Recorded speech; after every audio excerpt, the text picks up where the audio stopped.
Hello YouTube family, it's Miss Dana Ashley. I have been busily created what has turned out to be an over 2-hour length piece called America Civil War 2.0, but I have decided to release the finale as a standalone piece because, well, I think it's pretty important, and I do hope that you learn from and enjoy it. As a part of my final yet very large point in all of this, I can prove beyond a shadow of a doubt that this whole final stage of victim-oppressor psyop, it's designed for our destruction, because the entire premise that has created the current day grievances that you'll see people offering, the asking for reparations. I want you to find, by the time you leave this autonomous zone, I want you to give $10 to one African American person from this autonomous zone.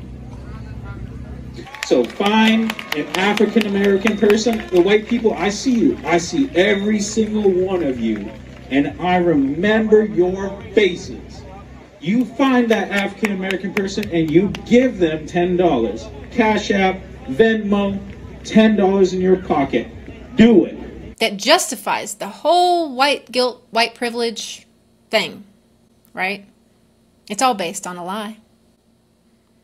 The lie being that the United States was built solely on the backs of black slaves who were solely owned and tortured by whites. Allow me to introduce the other side that you never learned in U.S. history class. For it was not only blacks who suffered greatly under the awful tradition of slavery. There were white slaves, and there were lots of them. Now, I've been studying this hidden truth in depth. I've looked through the work of suppressed historians and documents through multiple books that I've purchased.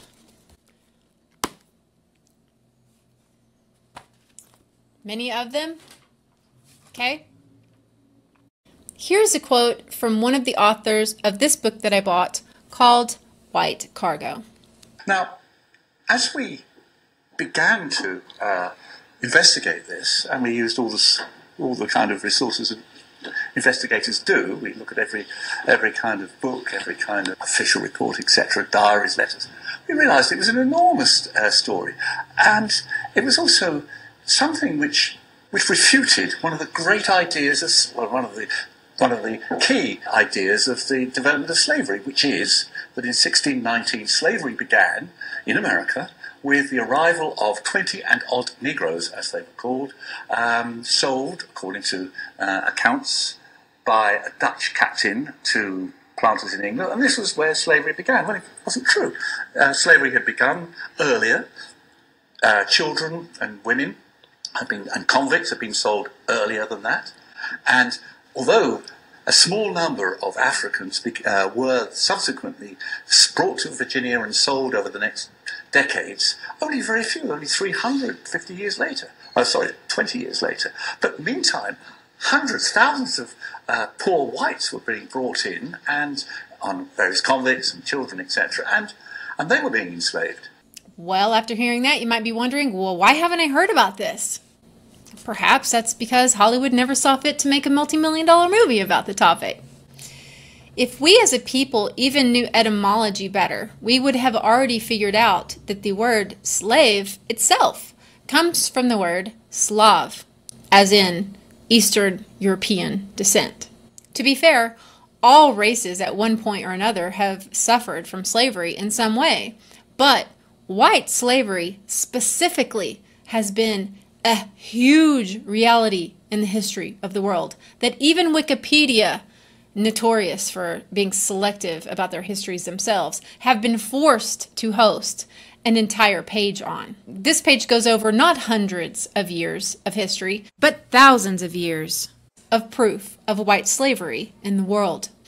For example, well over 1 million Christian slaves were sold to Muslim masters via the African slave traders. This is a story of the slave trade between Europe and Africa, a tragic tale of coastal villages raided, and men, women and children carried off into captivity, loaded onto ships, taken to be sold as slaves in another continent and never seeing their homes again. A familiar enough narrative, except that in this case the villages being depopulated in this way were English, and the slave traders arrived in ships which had sailed from Africa. Long before the British ever became involved in the slave trade, slavers out of Africa were raiding not only the British Isles but many other European countries, from Iceland to Malta, Ireland to Spain and Italy to the Netherlands, carrying off white slaves to be sold in the slave markets of Africa. The Barbary pirates were actually after people, white Christians specifically, who could be sold as slaves in Muslim countries. Slavery was an old African tradition, and it is not to be wondered at that it flourished on what became known as the Barbary Coast. Of course, everybody knows about Europeans going to Africa and taking the people off into slavery. It's taught in schools. White slavery is not so well known. The Barbary Coast was named after the Berbers who originally lived there and included countries like Algeria, Tunisia and modern-day Morocco. From ports there, Muslims set off to Europe to seize as many white Christians as they could for the slave markets of North Africa. The stereotype from establishment history is that of a Muslim slaver herding chained blacks through the desert, when in fact, for 700 years until the fall of Muslim Spain, those being herded were first and foremost notoriously white. The fate of the hundreds of thousands of white slaves sold to the Arabs was described in Spanish texts as atrocima et ferocima, most atrocious and harsh. The men were worked to death as galley slaves. The women, girls, and boys were used as prostitutes. Dr. John Adzuma estimates in his 2001 book that slavers in these parts engaged in the incredible heinous practice of castration of both white and black men and boys to bring their highest priced specialty slave called the eunuch to the market. It is thought that 6 out of 10 men and boys died in this process.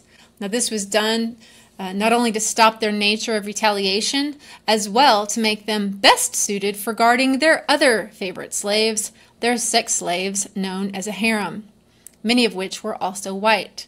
Now, eunuchs have been used for millennia in a variety of cultures. For example, according to author Ronald Siegel in his 2002 book, The Khalifa in Baghdad at the beginning of the 10th century, he had over 7,000 black eunuchs and 4,000 white eunuchs in his palace.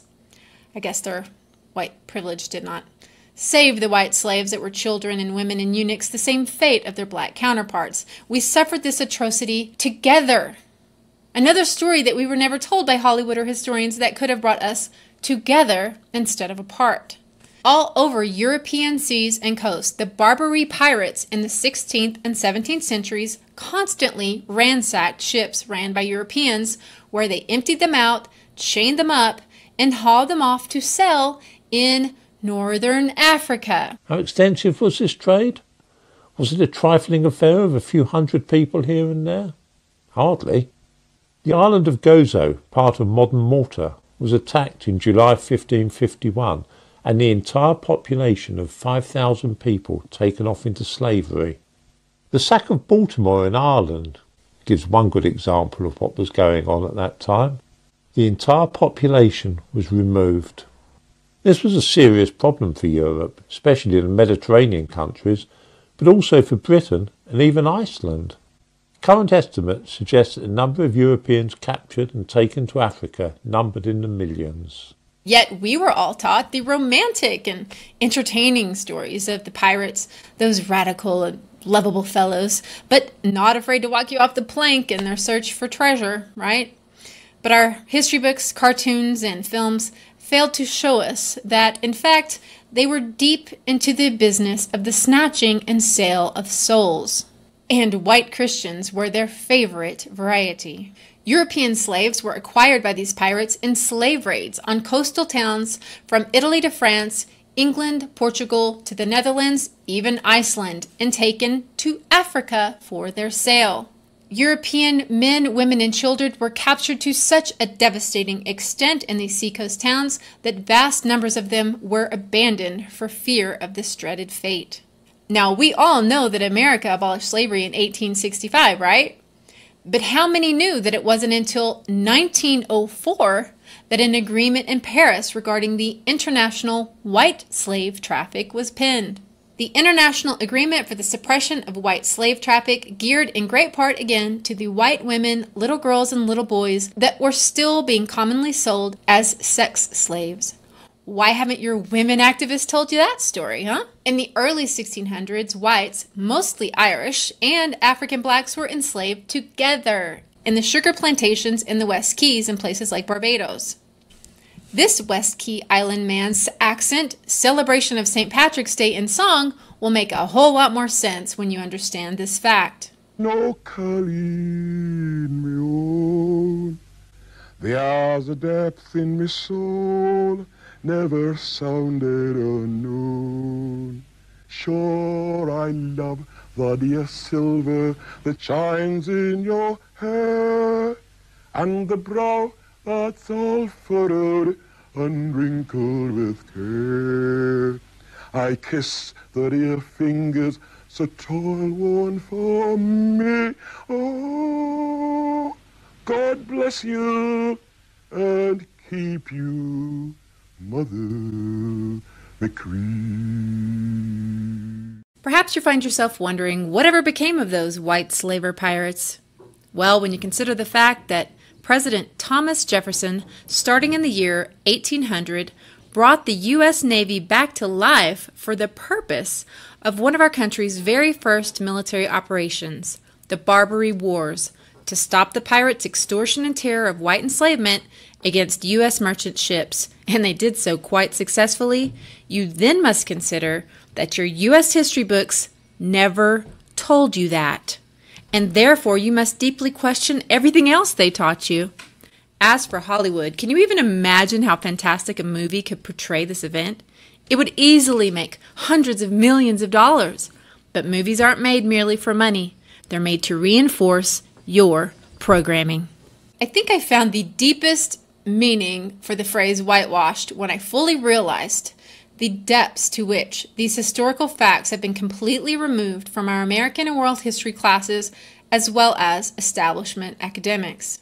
Again, I'm talking about the chained up by the neck, traded off as cattle, shipped off, bought and sold, claimed on one's taxes, white slaves in colonial America. David Bryan Davis, writing in the New York Review of Books, said, as late as the 14th and 15th centuries, continuing shipments of white slaves flowed from the booming slave markets on the North Black Sea coast.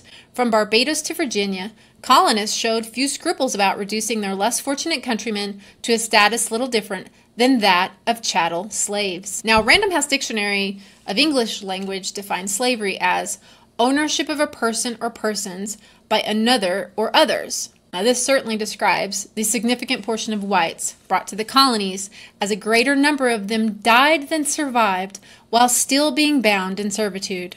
The book They Were White and They Were Slave states, white slaves transported to the colonies suffered a staggering loss of life in the 17th and 18th centuries. During the voyage to America, it was customary to keep the white slaves below deck for the entire 9 to 12-week journey, chained with 50 others to a board with padlock collars around their necks. Independent investigator A.B. Ellis in the Argosy writes, concerning the transport of white slaves, the human cargo, many of whom were still tormented by wounds, could not lie down at once without lying on each other. The, quote, dungeon below was darkness, stench, lamentation, disease, and death. Now, I learned through study that unlike the black slaves who were purchased by African slave traders for a significant amount of money, the white slaves were mostly taken at no initial cost. Therefore, slavers apparently were less worried about protecting the survival of their investment. As the book Labor in America, A History describes, upon arrival in America, white slaves were put up for sale by the ship captains or merchants. Families were often separated under these circumstances when wives and offspring were auctioned off to the highest bidder. As for colonial America, there were some who had signed up for indentured servitude willingly, which we got about one paragraph of in school, and the story ended there. But they certainly didn't tell us that the vast majority of people technically falling under this category never agreed to this contract, but were taken unwillingly. We were given the false impression, aka lie, that all these people signed up for this ability to pay for their shipwright across America by working it off a number of years, and technically, this is who should be called an indentured servant. However, this is absolutely not how history played out, according to the actual records. Far more often than not, these were not willing participants, and only a small fraction of the full number made it to the end alive to receive their allocated land at the end of their term. To give you an idea of the numbers of white human bondage we're talking about, according to the book Bound Over, from 1609 until the early 1800s, between 1/2 and 2/3 of all the white colonists who came to the New World came as slaves. We were never told that a staggering 20% death rate of these unfortunate souls during their shipping was considered acceptable, and that losing 50% of the cargo to death was not that uncommon, especially when children were involved, and there were often children involved. As an indenture, getting married or having a baby was not allowed, and if a young woman did get pregnant, her contract would be extended by years, and her baby would be indentured for 31 years, or simply taken from the mother to be sold and never to be seen again. To understand how a dynamic like this could ever happen, we need to know that a significant portion of these people wound up being slaves in islands like Barbados, as well as colonial Virginia, endured what was called being Barbadosed, a term to describe political resistors being sold into enslavement, not because they were officially criminals, but were labeled as such because they resisted the takeover of the English government, such as what happened in Ireland with Cromwell. There were also many groups sold into slavery from Britain due to the British Parliament empowering the magistrates to enslave the British poor beyond the seas by labeling them criminals. Slaves came to be made of poor whites who committed the atrocious crimes such as cutting down firewood or poaching a deer from what had been property of the commons.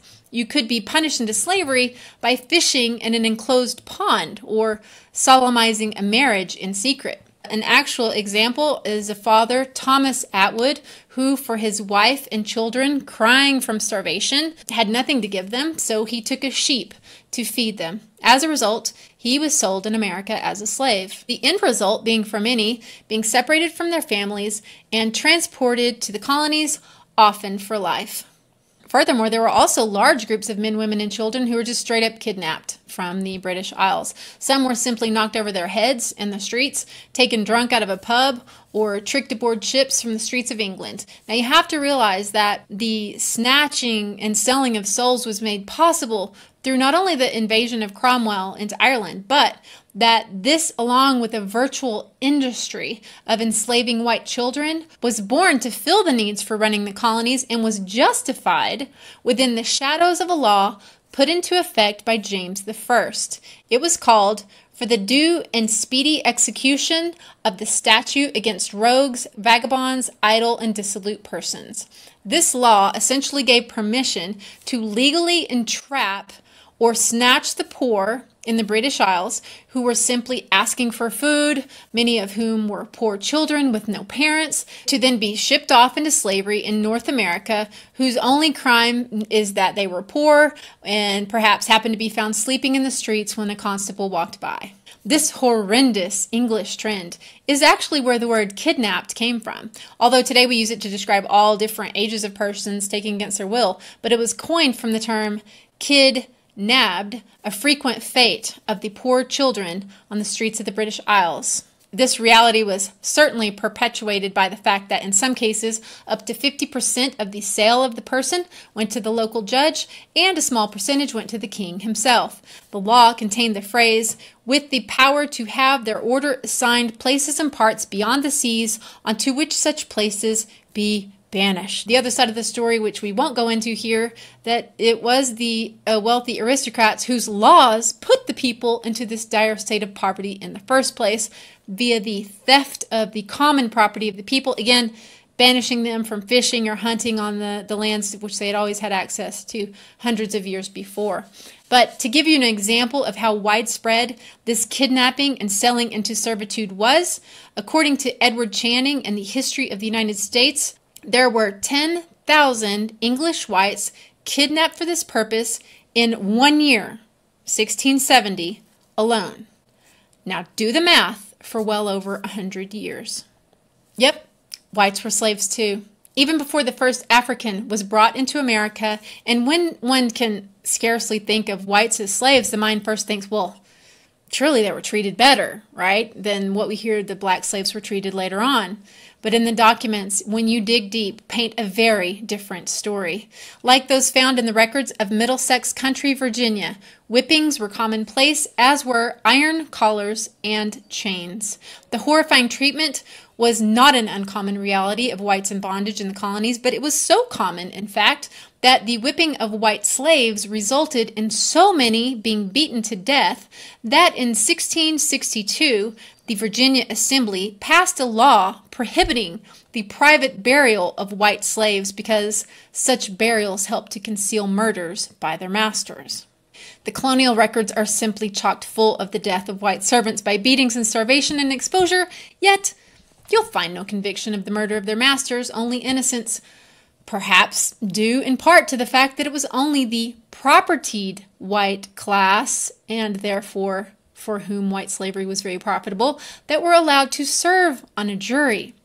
White slaves and white servants were forbidden this privilege. Look, this certainly is not a look who suffered contest.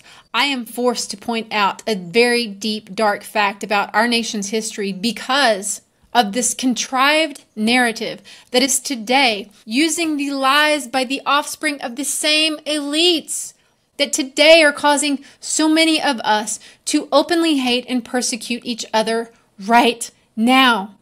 This omission of our true past is a crime in and of itself.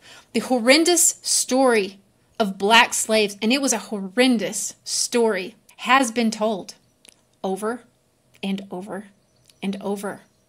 But the horrendous story of white servitude and slavery has been completely and purposefully hidden. There are even channels and propaganda right now trying to say that if you speak about white slavery, you yourself are a white supremacist. What? Shouldn't it be obvious that admitting to the most humiliating human experience in existence, that of slavery, is about as opposite of supremacist as you can get? Why shouldn't we learn from our horrible mistakes, all of them, of the wrong ways we treated all people? Meanwhile, the tons of Irish slaves brought into America suffered horrible prejudices for many centuries following. Prejudices for simply being Irish, effectively preventing them from getting jobs or housing. Signs like this all over America at that time were not uncommon. Perhaps because the story of white slavery was hidden in the retelling of American history and never told through American media. Perhaps that alone helped the Irish to more easily move on with their lives and so flourish. Again, the psychological damage inflicted upon blacks through perpetuating them as the only slave race, this relentless narrative that has been hung over their heads for decades as the victim culture, is extremely damaging to them. Shouldn't it be a relief that they're not the only ones? That they could perhaps make them feel not so alone in this measure? But again, that is not what our keepers want. They want to keep only a certain people in the clutches of the psychological slavery that exists in the mind and spirit that is victimhood. And that woman you saw earlier, I think she was Jamaican American. She didn't have it. Blacks are oppressed. I am black. I'm not oppressed. I am free. That's good for you. That's an individual person. What about a systemic issue? Where? I do what I want. You have the skills. This is a country where you have the skills. You want to do what you want. You do it. Stop forcing on people to accept that they're oppressed. They are not. I am not oppressed. I am black. The victimhood narrative is damaging, and it is a lie. It is like having a wound, a deep cut of a wound. And just as it starts to scab over and heal, you rip it off and have to start over with the pain all over again, inflicting the trauma over and over with each new story of victimhood, thus preventing the healing from ever happening. If peace is what they wanted, they wouldn't cut the blacks that were standing together with the whites out of the picture. If peace is what they wanted, they wouldn't remind us of the truth of how very long it's been since slavery has been abolished in America. Compared to other countries, hundreds, I think it's 167 countries, in which modern slavery is still a thing today. In this map here, modern slavery, according to the Global Slavery Index, is currently affecting about 48 million people in the world right now. Where Africa still has some of the highest per capita estimates of slavery, with 9.2 million women, men, and children being modern slaves. The thing I can tell you is that America came out of its horrible practices of slavery in a shorter time span than has ever been seen in any country who ever engaged in slave trade. Whereas places like North Africa carried on this heinous tradition for well over 1,400 years and impacted slaves of many colors, and again is still suffering with it today. Yet all the media can do is focus on what happened in America 200 years ago. Another huge point that if more people knew would stop this white guilt narrative, this white privilege narrative in its tracks. And that is that in 1640, there was not yet any real legal entity of permanent slavery yet. The only durante vita, or servitude for life, up to that point were the white slaves considered to have no rights because of their accused crimes in the British Isles. Remember, when you could be a criminal for taking a rabbit or whatever. So there was no permanent slaves for the blacks being imported at that point until the Georgia Northampton County court records show us that Anthony Johnson sought to legally become the first to own a slave for life in America. Anthony Johnson was black. So the first legally appointed slave for life, a man named John Casor, happened because Anthony and Mary Johnson, black owners of a tobacco farm in Virginia, fought to win the judicial determination of a slave for life. Wow. One may think when hearing that, well, surely that's an exception. When, in fact, after slavery became a common institution, slave owning by free blacks was so common that in the period of the Commonwealth, it went on unnoticed. I mean, there was no criticism of it. By those who recorded the times, there was abundant proof found in various court records and legislative petitions. According to historian R. Halliburton Jr., there were approximately 319, 599 free blacks in the United States. 1830, okay, this is 35 years before slavery was abolished, right? Yet, at the same time, there were 3,775 free blacks who owned 12,740 black slaves. Why weren't we told this in Black History Month? Furthermore, how many times are we told about the awful scene in the Trail of Tears in school? Guys, I remember getting so upset about that. I remember crying about that in school. And yet, how many times did we learn that the Native Americans brought with them through their displacement their black slaves? Oh, I think they left that out. Yet, historian Tyra Miles placed the number of enslaved blacks held by Cherokee Nation at around 1,500 black slaves at the time of their westward removal in 1838 through 1839. The Creeks, Choctaws, and Chickasaws, she said, held around 3,500 black slaves across the three nations as the 19th century began. Wow. And as for the percentage, the real actual world percentage of white families who actually own slaves, which should be taken into deep consideration when we see pictures like this. According to Adam Rothman, a historian at Georgetown University, he was quoted as saying that using census numbers for 1840, the percentage of families owning slaves was 7.4%. To make the slavery in American narrative even more complicated, as it should be, because it is, In fact, we know that Black and Native Americans also came to own white slaves in Virginia. Yay! Enough so that in 1670, the House of Burgess wrote legislature alluding to this fact. See the slide here.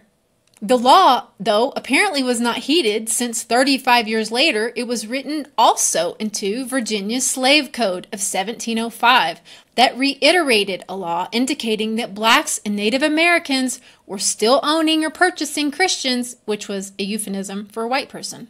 By recounting and emphasizing again and again and again the sufferings of only Black people under slavery, with no mention of the riddled and long history of whites being enslaved, not only in the history of the world, but right here in the good old US of A, the white student of today is made to feel that his ancestors alone were cruel, morally retarded, and evil.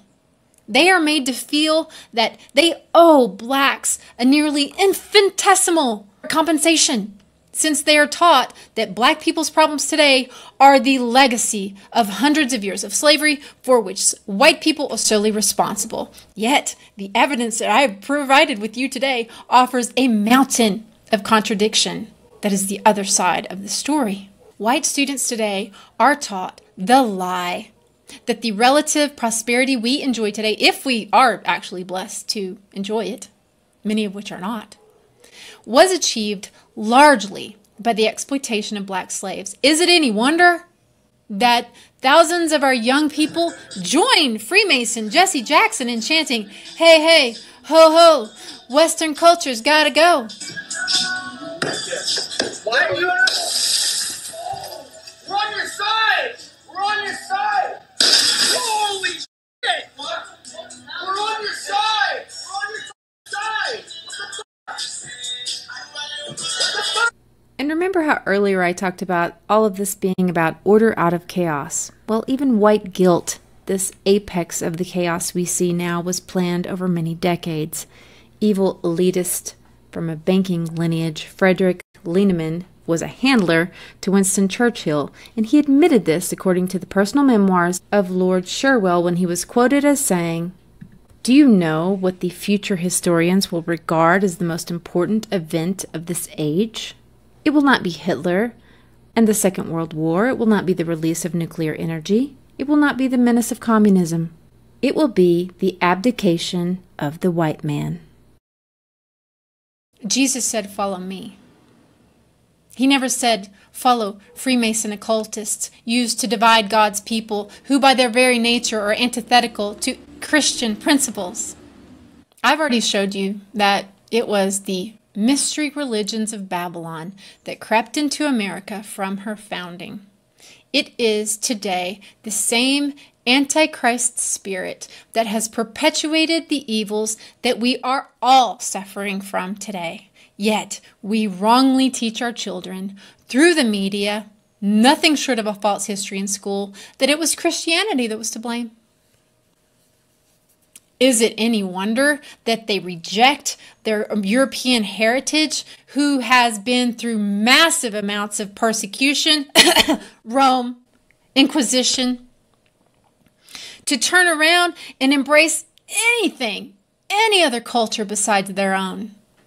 When we know the truth, that it was none other than true Christian culture and principles that pushed slavery into history where it belonged. If more Blacks knew that what has done the most to harm them were the lies that they've been programmed to believe through their music, through the media, the lies that money will fulfill them, the lies that women are to be used and throw away, the lies that we've all suffered under believing, that promiscuity is better, that men are always toxic, that women should be dominating men as well as dominating the world.